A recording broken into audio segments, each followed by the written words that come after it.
What's up, everybody? Welcome to a new edition of Touchdown Texas. I'm your host, Shiva Patel, and my co-host here, Nick Rodriguez. Texas is coming off a win 16-13 against the Kentucky Wildcats. It was an ugly game, but the Horns found a way to win. And Nick, how you doing, man?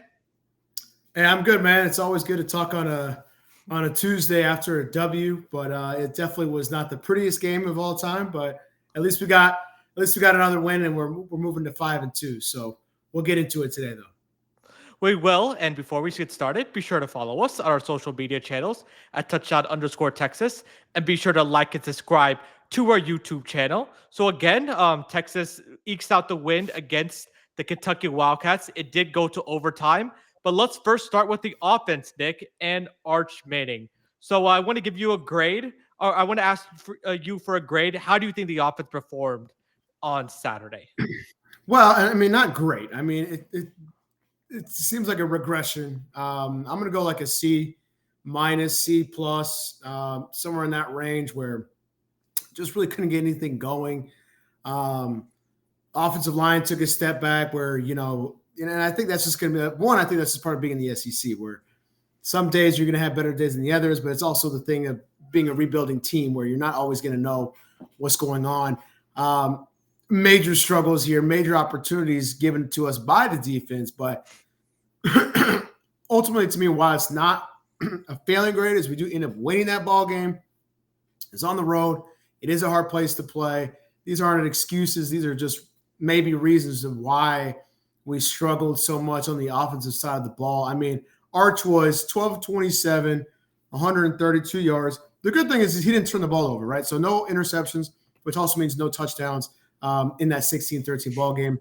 But he doesn't throw a pick, which is good. It's just like he does not have much time to throw. And I saw a stat out there earlier today that said it took Quinn Ewers into like the last game of the season to get as hit many times as Arch has already been hit this season, which is 60. This is way too many for a young quarterback to be hit. Obviously, Arch isn't perfect, but when we cannot block, we cannot protect, and we can't run the ball, then it's going to make his job 10 times harder. That's what we saw on Saturday night, and that's what made it very, very dangerous, and we almost lost right there. But luckily, because of our defense and special teams, we were able to squeak out that overtime victory. We did. So that is a very telling stat. 60 times through 7 games, and it took Quinn Ewers till the end of the season to even get hit 60 times. So that's a stat that Nick was referring to. Crazy. And it's a great stat. I'm going to give the offense a D minus for Saturday. It was just really brutal to watch on all facets of the game. We had our lowest offensive output under the Steve Sarkisian era, 179 yards total. That was including overtime. We've not had that amount of that was the least amount of yards we've had since our 2015 loss to Notre Dame on the road. That's how ugly that game was. Only 8 first downs the entire game compared to 24 for Kentucky. Third downs, we were 5 of 16, and Arch Manning did complete 4 out of the 5 of those third downs with passes, and he ran for 1. But it was just a really ugly game. Starting with the offensive line, they couldn't protect at all. I understand that the starting center from last week against Oklahoma was out, and Cole Hudson, but Connor Robertson is an experienced player, and it seems like the offensive line just took a regression. The communication wasn't there. They couldn't figure out their blocking schemes. Arch Manning got pressured 15 out of the 32 times that he dropped back in the game, which is basically 50%. So it is hard to be able to play quarterback when there's pressure constantly in your face. So it was just a poor performance from the offensive line. I did not like the play calling from the beginning, very beginning of the game. All these other teams have gashed Kentucky with the running game. South Carolina had over 200 yards. These other teams had over 180 yards. Georgia had. So Kentucky is susceptible to the run. In my opinion, we didn't even try to establish the running game. Like Trey Wisner only had 12 carries for the entire game. And I understand that he had a big workload against Oklahoma, but at least you could try to get Christian Clark and mix up the running backs. I did not like that we didn't even try to establish the run. And that's why we went 5 of 16 on third down. And a lot of those third downs were 3rd and 9 and higher, which is doesn't set our offense up for success. Also, Arch Manning and the wide receivers did not have very good communication at all. They were not on the same page, and that really, affected us during the game. But let's talk about Arch Manning in particular. How do you think he played last Saturday? Fine. I mean, I think like just enough. It's very different than the Oklahoma game where he wasn't asked to do a lot. Everything that he was asked to do against Oklahoma, he executed. Running the ball, throwing the ball. Again, no turnovers. So that's good. That's like 2 games in a row where he's had no turnovers, which is great because coming off Florida, he had 2 picks. But I don't know. I'm not really gonna like come onto him too hard. I mean, that stat that you just said, like he drops back. He's getting hit all the time. 15 times he's getting hit in one game. And this is not, you brought this point the other night. Like you're gonna have these games against SEC teams on the road, sure, but this is not a powerhouse Kentucky team or a team that's gonna have a lot of guys get drafted. It is a well-coached team. Like Mark Stoops is a really good coach. He's been a pain in the neck for lots of teams for a long time, but it's just it's nothing like that exciting. Like you say, Weiser with 12 carries. Talking about the Oklahoma game, that was a week ago. Like, come on, like it's not like he played 2 days ago. Like, sure, but this is football. This is a week. Got to get healthier on the offensive line, and I don't know what it is. It's like playing down to your opponent, not getting as nasty. Like, we need to be desperate every week. That's why we got beat by Florida, and it's the same thing with Kentucky. That's why I'm upset, but at least with this game, despite as bad as it was offensively, and it was bad, really bad. I mean, 5 of 16 is as bad as it can get without not getting by picking up first down. I mean, that's bad. And then what we talked about with the Oklahoma game that worked so well is that those were 3rd and manageable, right? 3rd and 5 and less, 3rd and 6 and less, right? We were living in 3rd and 8 and more, which you cannot do. And that's going to, cause you to have problems and not do well. And when you have a young quarterback, it all falls apart. So it's not just one system. It's not just going to be one game. We're going to be like this, I feel like, all season about, things came together today and we're looking good and we're 5-2. And then the next week we're going to have a stinker and we're going to be 5-3, whatever the case may be. But I think one part of that is just the SEC, and that's just how it is with teams beating up each other. You saw Georgia and Ole Miss go tail to tail. Tennessee, Mississippi State have gone tail to tail. So, like, that is just the nature of the ACC for sure. And we're not going to just beat teams over like we did in the Big 12 or last year, but this is something that we have to take care of and be able to squash, because it doesn't give the fan base much to rely on after you have a big win against Oklahoma. You run the ball. Arch does great. The defense has, been great. Special teams has been great. And then you have a stinker. But again, it was bad, really bad, but at least we won. All right. And we would be, saying all the worst words in the book if we lost this game to Kentucky, who again is not great. Like, they're not winning a lot of football games, right? So this is not good. And this is bad, but at least we won, is all I'm trying to say. No, that's true. I give you that. Figuring out how to improve is better with coming off a win than it is a loss. There's another stat I want to give you for the offense. So, we had 8 first downs, right? Well, we had 4 3-and-outs. We had twice as many 3-and-outs as we did first downs, which is unbelievable stat. Against this team is not like, they're how not. are we going against Georgia and A&M when we can and I bet you we end up like splitting. We'll probably beat one of those teams or beat them, but like we're so up and down emotionally right now. It's so frustrating.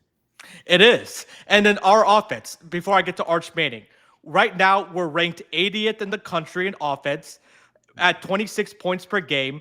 And against 3 out of the 4 FBS opponents that we played, we haven't even scored over 20 points, which is pretty pathetic with the amount of great players that we have on offense.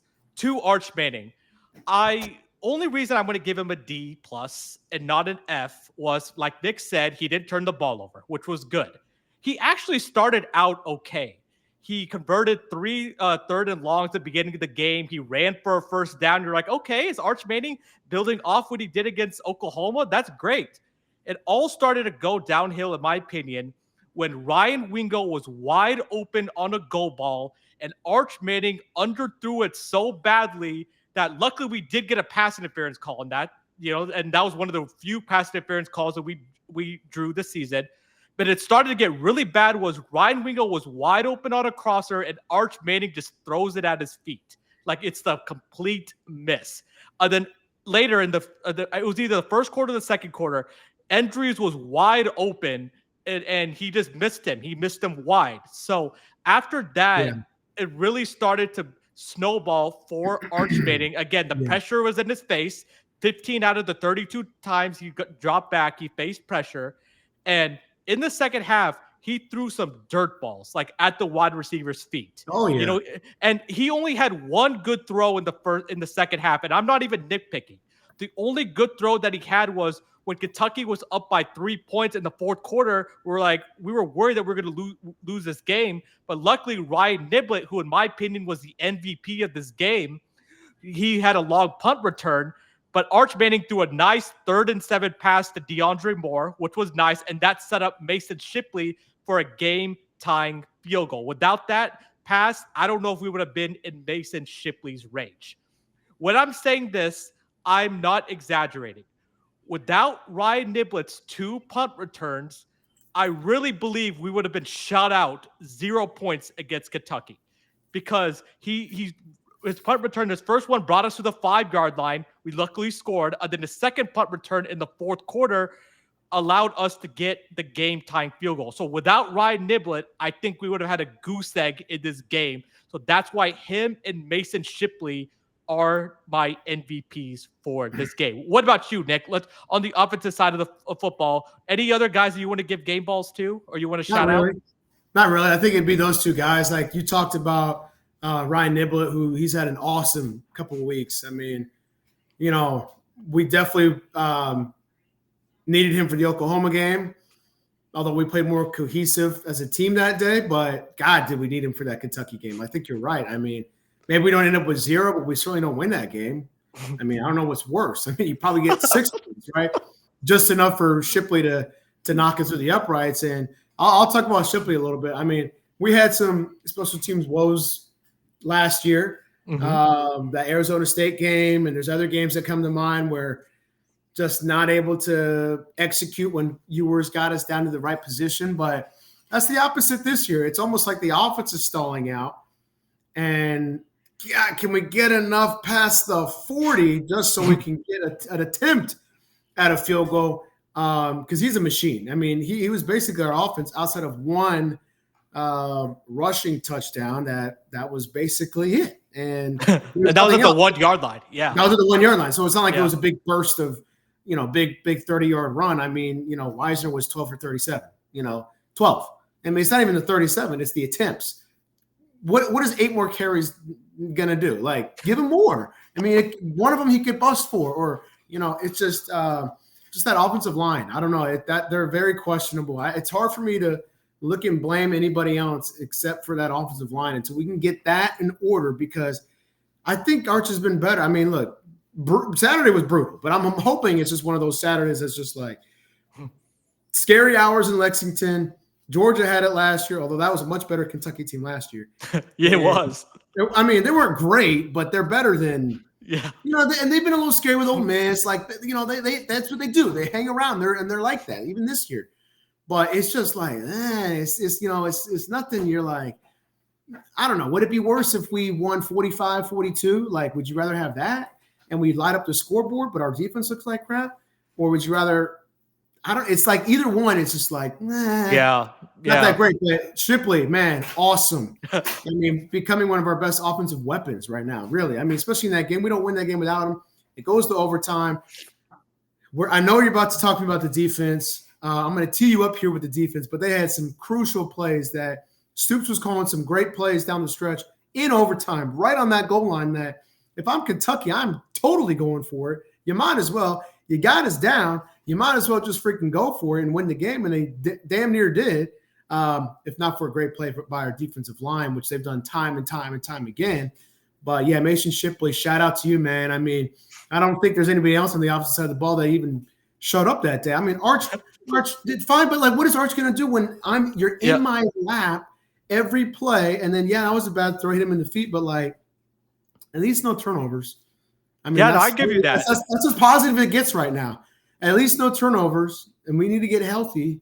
Like, why can't we give the ball to Weiser 25 times? I don't understand that. I think just because they think that he's already a smaller guy, that he can't handle that workload back-to-back weeks. But sometimes you kind of have to throw that out the window and do whatever it takes. And do whatever it takes to win the game, right? Like sometimes I know when we play Georgia, we're going to have this. I'm not saying we beat Georgia, and it doesn't look like we're going to be. When you piss out a performance like that, it doesn't look like you're going to beat anybody. But then knowing us, we're going to go out there and we're going to win. So I don't know how you have that kind of performance. The only thing I can hopefully bank on, and this is what we said about the Florida game, is that this is the SEC. Everyone's talented with the NIL and all this stuff, but Texas has the most money in the country. That shouldn't be an excuse. You should be still winning, and the line wasn't even that much, right? I think we won the game 20-10. Yeah. 24-10, like do your job. I mean, hopefully we can get it right, but I'm not mad at Sark.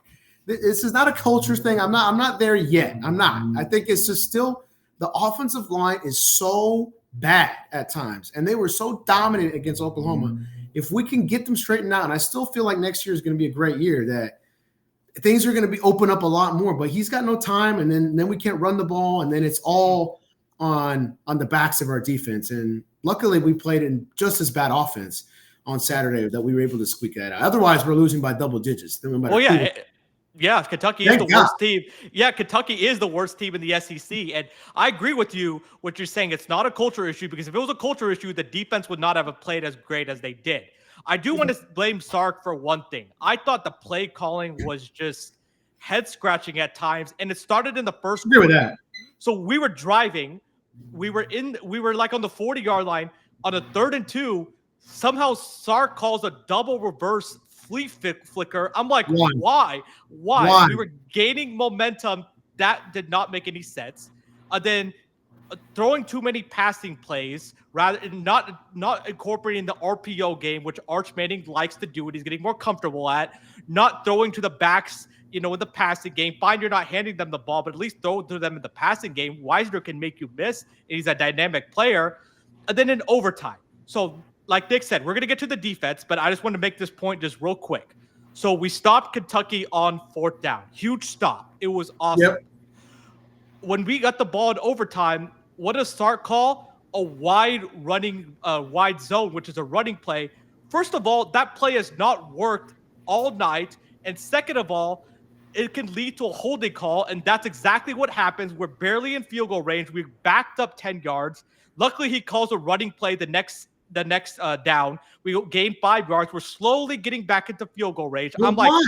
I'm like, just run the ball 2 more times and kick the field goal and get out of here. What does Sark do on 3rd down? He tries to he makes Arch Manning throw a curl route to Ryan Wingo, and of course, Arch Manning throws it to him wide. It's like hits the sideline, not even close to Ryan Wingo, and you're like, oh my God, is he really going to give this game away? And then third down, luckily it was an RPO.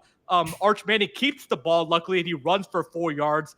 Then Mason Shipley kicks a field goal. I really was afraid that last possession that we were even going to get out of field goal range, and we were trying to. We were trying to, and Sark is at a crossroads right now. We know with the Alabama offense that he ran, he likes a lot of razzle-dazzle. He likes a lot of deep plays. He likes a lot of fireworks. Well, this offense is not built for that kind of stuff. He needs to incorporate that same boring offense that he did against Oklahoma. And by boring, I mean just running the ball in short passes. But I think Sark is wrestling within himself because he knows this offense is capable of much more, but he needs to do whatever it takes to win the game. And he did say in his press conference yesterday, major changes are going to be happening to the offense. Well, we need to hold Sark to that. Let's see Saturday if he completely goes back to the Oklahoma game plan, because Mississippi State is a really good offense, and we cannot allow a No. repeat from Kentucky. Okay, we've already hashed it out enough about the offense. Let's get to the positive. What about that defense? Give them a grade for their game against Kentucky. A plus. I mean, once again, time and time again, I feel like the last year and a half we've been doing this damn thing. Every time I get on here, I talk about how great the defense was, except for one freaking game, which was against Florida. Every other time they've been phenomenal. Think about over the last year and a half who we've played and how dominant this defense has been throughout the different changes. Ohio State, even with the losses, Ohio State twice, great defense. Other than a few let-ups, they've been dominant. I mean, it's just been a great run. If we could have a competent offense, we might have a national championship on our finger, but we don't. So, again, phenomenal. I mean, just smothering, absolutely smothering. I love the leadership from Colin Simmons after the game talking about, hey, you didn't say the offense. The offense is part of the leadership as well, and just stuffing them. I like what you said. Like, yeah, look, we can love Sark all you want, but you can also hold him accountable.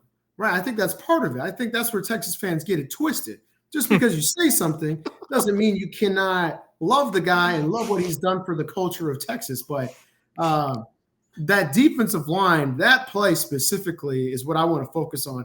Took me really back to the A&M game where we knew what they wanted to do. We knew what it was. It was run up the middle. We were there. Who was going to get it? Who wanted it more? And our culture won that one, and thank God, because right now we would be 4-3, losing to freaking Kentucky and Florida on the road, and he would still have no road wins. And so, we get that. I mean, that was, as ugly as it gets. And thank God we snuck away with that one. Kept thinking we're going to get pulled through, but the defensive backs continue to lock in. I mean, you give up 13 points in an overtime game. Mm-hmm. I mean, there's teams that give up 13 points in a half or in a quarter, and that's damn good. But in a basically 5-quarter game, 13, and your offense only scores 16. So shout out to the kickers, Kentucky and Texas, because they were the only ones really doing anything. And part of that is, Texas has a great defense. Kentucky does not.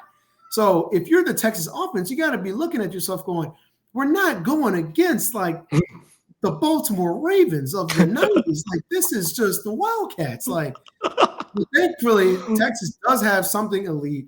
If we're going to do anything this year, it's going to be because of that defense. And got to rise to the occasion. Are we going to be able to rise to the occasion? Are we going to be able to do what we need to do? Look, our monsters on the defensive end have woken up. Anthony Hill, Colin Simmons, Mr. Taft, Malik Muhammad. They've been great, especially the last few weeks. They have woken up and they have spoken. If one of them could play running back or an offensive line, man, we might be 7-0, but we're 5-2, and that's my only hope going into any game right now is like Archer's all this potential and Ryan Wingo and Sark and all this, but it's like, if I'm betting on us to win a game against Mississippi State, again on the road, which we just go home, by the way, it's because of that defense. And I do think we can handle Mississippi State and beat Mississippi State, but they have an offense. That guy over there knows how to coach an offense. They're a good team. We did not win that game 16-13, right? We played maybe the only team in the SEC that would allow 16 points and then still lose. So, gosh, that's embarrassing. And if I'm Kentucky, I'm like, great. We're not doing anything anyway this year anyway, so who cares? They're not a contender. They're not. They're not. And 3-4. This defense was incredible. They get an A+. They're the reason why Texas fans have a feeling that we can maybe run the table the rest of the season if the offense can figure it out. They're the only reason why we believe that. And I don't care that they allowed 395 yards to Kentucky. That doesn't matter to me. Who cares about that? You know what? They had to. Context. Let me give you some context. So Kentucky had 39 minutes of time of possession. And so basically they were half the game the defense was on the field for. The 89 snaps, that is just too much for one defense. And you could see they were starting to get a little tired in the second half, and I didn't blame them one bit. Like any defense would have, the dam would have broken already. But our defense has resiliency, they have character. The culture is so strong where they kept fighting and kept playing. Colin Simmons, Nick, is a man on a mission. 5.5 sacks the last 2 games, 7 on the year. I think he's establishing himself as one of the best pass rushers, not only in the SEC, but in the country. He's a one-man wrecking crew. What about Anthony Hill? 12 tackles. What about the interception? The hands. Amazing. And then our defensive tackles. I showed you the graphic earlier. Hero Canoe, number 93, the German phenom, all over the backfield. Travis Shaw, the transfer from North Carolina, was in the backfield. Cole Brevard. Our defensive tackles were getting on blocks and they were getting penetration on Cutter Boley, the Kentucky quarterback. Specifically, when he started to get a little bit hot in the second half, they basically hit him and told him, we're going to make life miserable for you. The secondary, I thought, allowed a little bit too many passing plays for my liking, but I don't get it why we're playing still soft coverage on them. But I guess we wanted to make Kentucky drive the ball down the field because we knew that they were going to make a mistake with a young redshirt freshman quarterback. But Jelani McDonald all over the field. Michael Taft. Malik Muhammad had a couple pass breakups. So this defense, I was really impressed by their resiliency and how hard they played from the first snap when they stopped Kentucky on 4th down in the first quarter to when they made that goal line stand when they absolutely had to. And they made the crucial plays at the crucial times when this team needed it. And they were the reason why we won this game.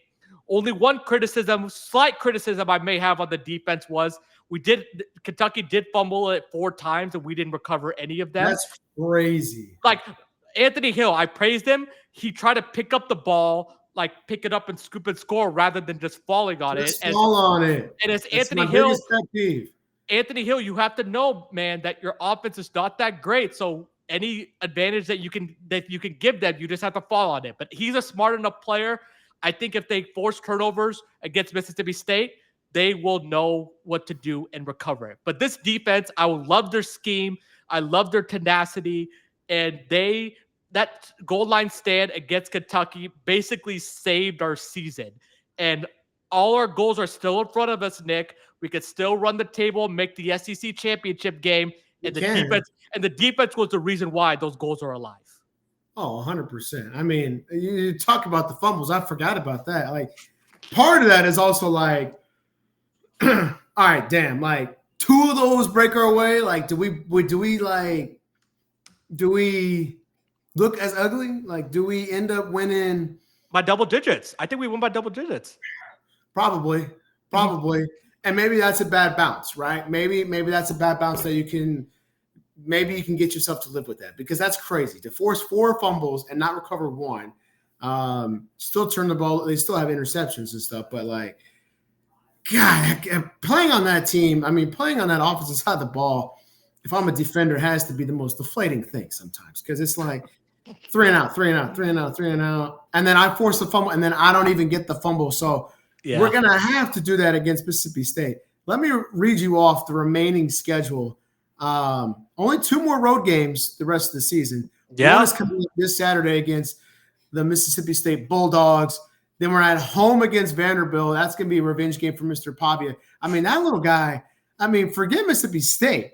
Diego Pavia is going to be running everywhere. He's going to be running his mouth as well. So hopefully Colin Simmons can shut him up, because he already tore up LSU. He's the most fun player to watch in the country. He is awesome. He's up there. But, yeah. We beat him last year in his place, so he's obviously going to want some revenge. They're going to be right in the thick of it in the SEC. So we won, even though it feels like a loss. Don't have the same bounce as you would on a Monday or Tuesday after a nice win, like last week when we beat Oklahoma. But we won. We're still in the race, even though it doesn't feel like it. Gosh, if we handle some things here, we could be there. But at Mississippi State, home against Vanderbilt. At Georgia, home against Arkansas, finish the year, home against A&M. We got a really strong chance to finish the year strong. We do. We do, right? I think we beat Mississippi State. I mean, I think there's a lot of games that we could win the rest of the year. The only one I'm really questioning right now is obviously Georgia, but A&M's going to be tough too, and we're not going to be able to beat any of them if our offense doesn't improve. I don't think I was kidding when Kentucky might be the only team that you can do that to and still win in overtime. So No, I agree with that. maybe in Auburn. Auburn might be in that category too, as far as just ineptness on offense.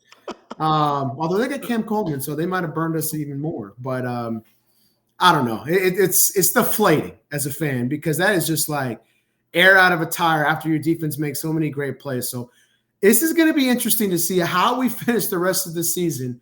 We're going to go to a bowl game. We're going to have at least 8 wins, but can we get to 9? 1, 2, 3, 4, 5 more wins. What do you think we finished with those remaining 5 games on the slate? 2 of them on the road, all SEC. Could go either way. I could see us going 3-2. This is like the March Madness talk with basketball. No, I agree. We could go 5-0, but I know us. We're probably going to go 3-2. So. Well, I said before the Kentucky game, I said it was going to be a success for this team with the circumstances. If we went 9-3, only loss obviously was to Georgia. Yeah, I'm still going to pencil that as a loss. But now I'm a little afraid that we're going to go 8-4, which I hate to say it. We'll talk about this once the season ends, but that would be a step back for Texas and not a good look for Sark in year 5 to make back-to-back semifinals. And then the next year, a first-year starting quarterback with the Manning, you go 8-4. But a lot more football left to be played. I do want to talk about the game with Mississippi State before we sign off here. So Mississippi State is 0-3 in the SEC. But in my opinion, they should have beat Tennessee. That went to overtime at home. That was a great game, by the way, a couple weeks ago. Excellent game. They did lose to Florida Saturday, 23-21, Billy Napier's last game. Blake Shapen, the Baylor transfer, was out all year last year, so that's why we saw their backup quarterback, Van Buren, last year. But they're much improved off a defensive team specifically because last year, I think me and Nick could have ran for 100 yards on them. They were pathetic on defense. So this offense has an opportunity. This could be a get-back game for the offense because Mississippi State's defense has improved, but Lagway, who threw 5 interceptions earlier the year, had a pretty good game against them. And I still think Arch Manning is a better quarterback than DJ Lagway, and Texas still has a better offense than the Florida Gators. For the defense, Brendan Thompson, the former Longhorn, really good player. He had a big game against Florida. Chris Evans, the Georgia transfer, he's another good player for Mississippi State. And then their running back, Devon Booth, is a beast. But I'm not worried about the defensive side of the ball. I think they're going to force turnovers. It's just a matter of the offense being able to find the rhythm and start calling the right game plan to make sure that he fits the current state that we're at with this offense. So I'm going to give a score prediction and then hand it back off to Nick.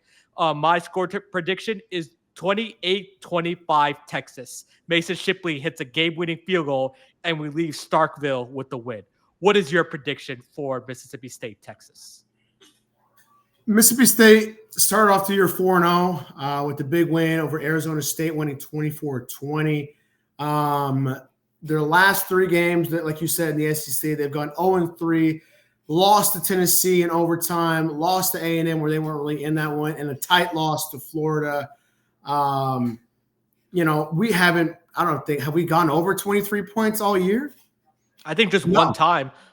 And that's San Jose State, right? So I'm going to say we get over for the first time, barely by a point. So I'm going to say we win 24-20 against Mississippi State, a game that we need to have. I'll push back on – it's a slight pushback. This is kind of looking down in the future. You said that if we went – let's say we go 9-4 this year, right? So that has us going – dropping a couple and then winning our bowl game, right? 9-4, no SEC title game, whatever. That's a disappointment. I agree with that. Is it less of a disappointment if that next year, I know this is a big caveat, we bounce back and we're back in the thick of it? Oh, no. But the thick of it has to be the semifinals or the national. It's got to be like right back in it. It can't be like quarterfinal. because Yep. I agree with that. I really have hope. My biggest concern right now, I can't think about Georgia and A&M and Arkansas yet. The one I'm really worried about right now is Vanderbilt. And I know we got to get through Mississippi State first, but I think we went 24-20. I think it's going to be a little bit better. It'll be somewhere in between Oklahoma and Kentucky, just like how we've been all year.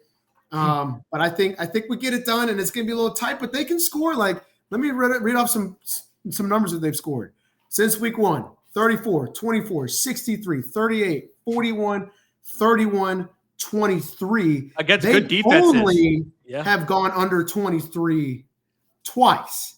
Mm-hmm. That was a loss to A&M. They lost 31-9, and then they lost to Florida, and they went under as well. So we're gonna have to put up some points, at least 24 to win this game. So I have them barely doing that, and the defense doing its job. 24-20 Longhorns, 6-2. That would sound great, and we would get much needed momentum. I do like the fact that we do play. So we were on the road basically all of October. I told Nick this: we play much better at home, even though we had that road winning streak. Like, our only home loss last year was to Georgia. There's no shame at losing at home to the Georgia Bulldogs. No, We've been pretty good at home, so I think we're gonna be ready to play against Vanderbilt. Again, we'll get to that preview next week. But I think that we just need to get past this game against Mississippi State. We need to have focus on that game. It's going to be a tough game. It's going to be, it's not going to be a night game, luckily, but the Cowbells, they can get pretty loud and rowdy there in yeah, Starkville. But I think that, our team is resilient enough and we have a good enough culture. And Sark seemed like he had his look in the mirror moment, this week, even though he said, which I don't think you should be giving up play calling. That's another, I wanted to ask you that. That was another big storyline from last night's game. Do you think Sark could continue to be effective as a play caller and as a head coach? Because he was asked yesterday, straight I up, know. Nick, should he give up play calling? So let's talk. We got to talk about that because that's been a big debate among Longhorn Nation. I don't think so, not yet. I mean, I think you can have one blip on the radar, and you can. His track record to me is still too good. He's stubborn, right? I don't think that they are going to. He's going to do that quite yet. If we fall off the rails more than we expect to this year, I could certainly see him doing that next year. But this guy knows what he's doing. I think you nailed it on the head before when you said he knows what he can do. This is a smart guy, right? This is a Lane Kiffin, right? This is a guy who is offensively a genius. And sometimes we know geniuses know way too much more than the people that they're trying to coach. Not that our guys can't handle it, but we're just not there yet. We're such on a novice level right now that I like what you said is that we got to kind of go on to a basic level that can win us ball games. And it might not be the sexiest, but it's going to win us ball games. And I think we got to get into that desperation mode. He still is so diabolical and can do that and pinpoint that I think he can do that. Every now and then he gets really stubborn in his ways and he does these crazy concepts that when they work, he looks like a genius. And a lot of times they do work, but sometimes they just don't. And maybe you could get someone on the side to like help him out in those situations, but he's the coach at UT. He is going to be the one calling plays unless this season ends drastically. He might go outside of that way, but like he said, they hired him for his offensive play calling, and that's true. It is true, and I do not see him giving up plays as long as he's the head coach for the University There's no chance. Because his most trusted guy is the quarterback's coach, AJ Milwee, and AJ Milwee helped Sark game plan during the week, but I don't think Sark trusts anybody enough where he can have the same mental capability to call plays like Sark does. Said Sark, I was hard on him earlier. He did call some really good plays against the Kentucky Wildcats. Like that, in the fourth quarter, that pass to DeAndre Moore, it was a great setup. It's just that he forgot to tell DeAndre Moore, don't go out of bounds. And DeAndre Moore owned up to it, thinking that he got the first down. So that was a good play calling. Sark can't control that the offensive line can't block. He can't control that the quarterback. He can't control that his quarterback's throwing the ball in the dirt sometimes. Like Sark dials up some really good plays. It's just like sometimes he needs to rail it in a little bit.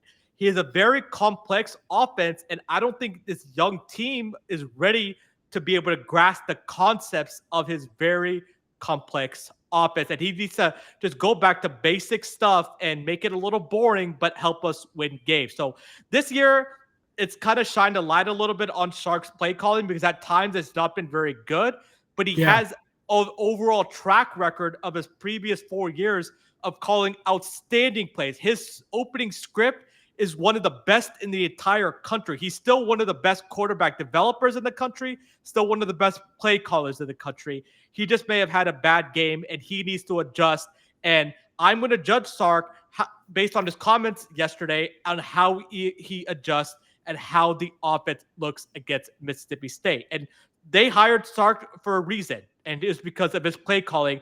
And Arch Manning, QB1, even said, I came to Texas because Sark knows how to call plays. Like, that's a very powerful quote, actually. Like, that's it. So I think he's going to continue to get better. He's going to learn from this. And I'm just after a bad game like Saturday, I'm just ready for Saturday to come again, and I'm ready to kick the ball off against Mississippi State and get the win and shut down all the haters.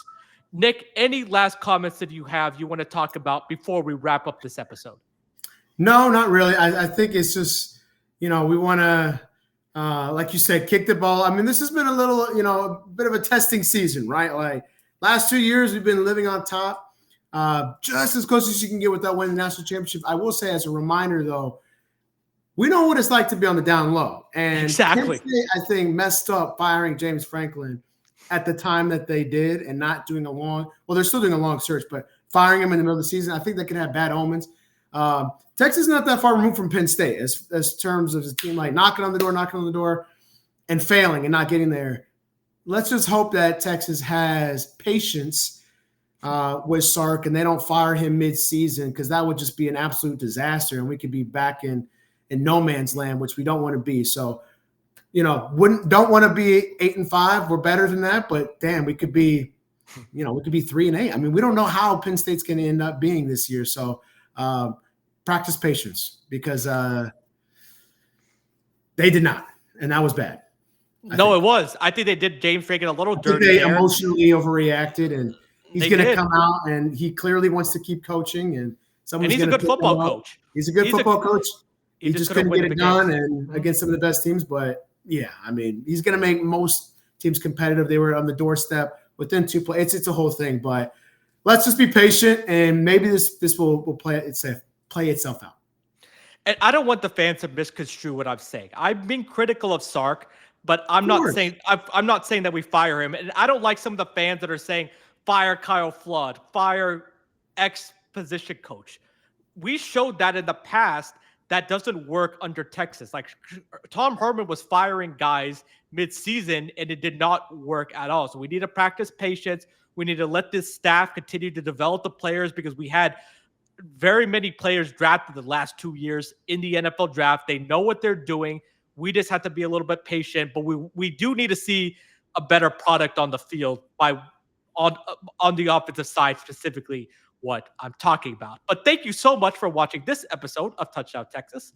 In this episode, we recapped the Texas's ugly win against Kentucky. The offense struggling, Arch Manning, having an up and down game, but the defense we think is one of the best still in the country. And we also previewed this upcoming Saturday's game against Mississippi State. So me and Nick are going to be back doing a TikTok live after the Mississippi State game. It is a little bit of an earlier game. Me and Nick both had obligations last Saturday during the game, so we couldn't do the TikTok live, but we will be back. But until then, be sure to subscribe to our channel at touchdown_Texas, and we'll see you next time.